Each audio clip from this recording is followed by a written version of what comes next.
Oye, nos está escuchando, sentado con nosotros además, Pablo Rodríguez Coca, que es psicólogo y que además comparte con vosotros esa circunstancia de tener una hermana con discapacidad. ¿Qué tal, Pablo? ¿Cómo estás? Hola, buenos días, Javier. Háblanos de tu caso. No de la parte de psicólogo, sino de la parte familiar. Efectivamente, o sea, a mí me gusta siempre hablar más desde la posición como hermano.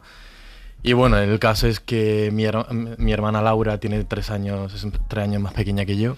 Ella nació con el síndrome 22q11.2, que es un síndrome genético que afecta al cromosoma 22, ¿no? En la región larga del cromosoma, que es la región Q, en el brazo 11.2, ¿no? En la región 11.2.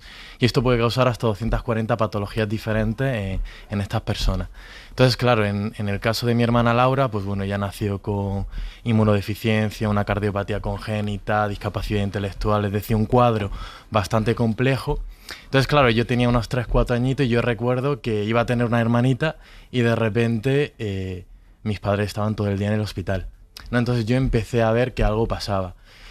Y bueno, la cosa es que toda la etapa evolutiva de mi hermana, ¿no? Desde que empezó a crecer, pues empezaron a llegar más problemas médicos. Y no solo médicos, sino problemas de aprendizaje, problemas en el colegio, porque ella estuvo en un colegio ordinario y fue un machaque constante, ¿no? De que incluso le negaban su discapacidad, ¿no? Con incluso informes, ¿no? Estamos hablando del 2010, por ahí, ¿no? Ayer, o sea, sí. Entonces todo este avance de la discapacidad y demás pues estaba bastante atrasado. Luego se juntó el acoso escolar, importante esto, ¿no? Porque sabemos que las personas con discapacidad pues son un blanco fácil, desgraciadamente, y eso hizo que su salud mental petase. Entonces a este cuadro complejo de discapacidad intelectual, se le sumó los problemas de salud mental, una depresión, más luego una esquizofrenia, y eso fue lo que como hermano peor llevé, ¿no? Porque mi hermana era una niña, bueno, con sus dificultades, bastante agradable, graciosa, ¿no? Se sabía manejar más o menos, ¿no? En la vida. Pero cuando llegó el problema de salud mental grave, su proyecto de vida colapsó. O sea, se quedó metida en casa, sin poder salir.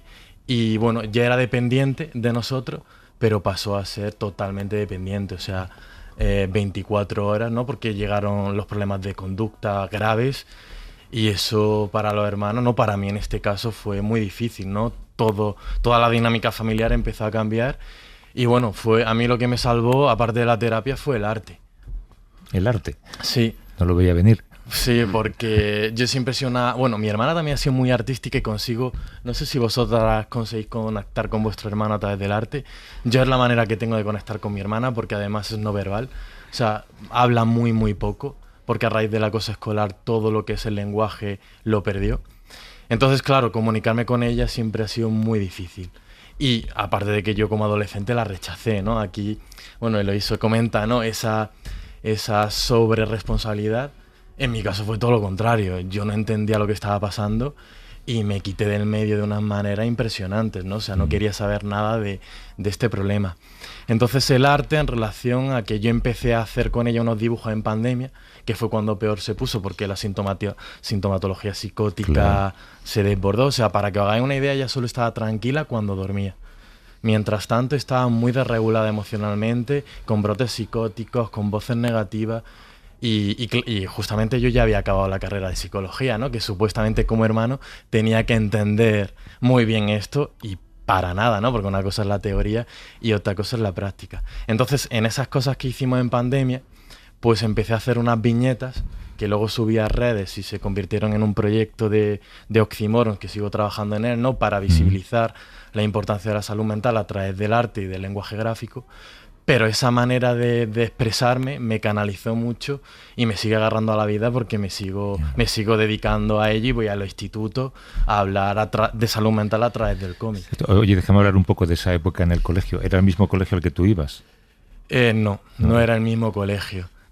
No era el mismo colegio y... Porque has dicho que era un colegio... ¿De integración? No, ordinario. Ya luego, ordinario. Inminentemente, tuvimos que cambiarlo a un colegio de educación especial, que fue una pasada, ¿no? Cómo trabajan...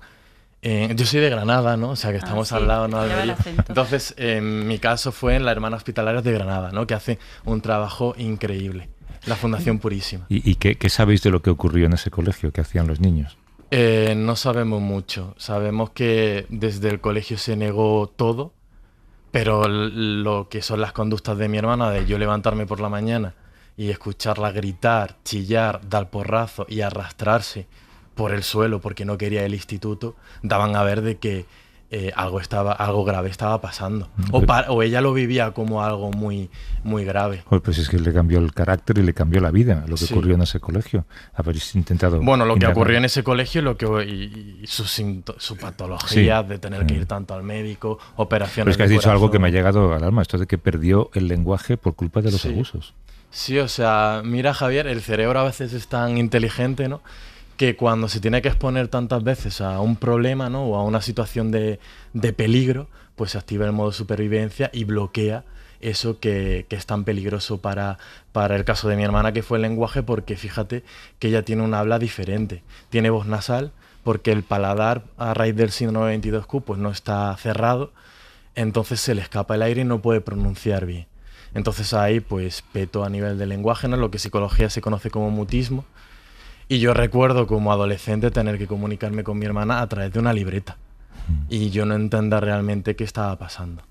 Hasta que conocimos a la Asociación Síndrome 22Q de Andalucía, que hay para mí como hermano, el conocer a la asociación y ir a un encuentro, conectarme con otras familias, porque no sé vosotras, pero yo pensaba que era el único hermano que tenía una hermana así y que estaba viviendo lo que estaba viviendo. Entonces el poder ir un fin de semana, compartir con otras familias de la asociación y sobre todo sentirme reconocido en la narrativa de las otras familias fue como un clic. Porque yo pensaba que mi hermana se lo estaba inventando todo, que quería llamar la atención, Ya. que no sé, lo veía todo desde esa Pero tú mirada. esto en psicología lo verás cada día, seguramente en tus consultas, ¿no? Gente que no, que te cuenta que su síndrome no está reconocido por los demás, y hasta que los demás no lo entienden, Efectivamente, no lo van a sí. entender, ¿no? Acompaña a familias que ocurre esto y a propios hermanos que también les cuesta aceptar la condición del hermano con discapacidad, ¿no? Y bueno, es todo un proceso y es un duelo también, porque de alguna manera hemos perdido un hermano ideal, ¿no? De comunicación, de relación y demás. O no solo eso, sino cuando nuestros hermanos van retrocediendo en capacidades, que también pasa. En mi hermana suele ocurrir que va cumpliendo años y sus capacidades van para atrás en vez de ir hacia adelante. Entonces también un choque Y una aceptación, un proceso ahí, ¿no? complicado, sí, bastante complicado.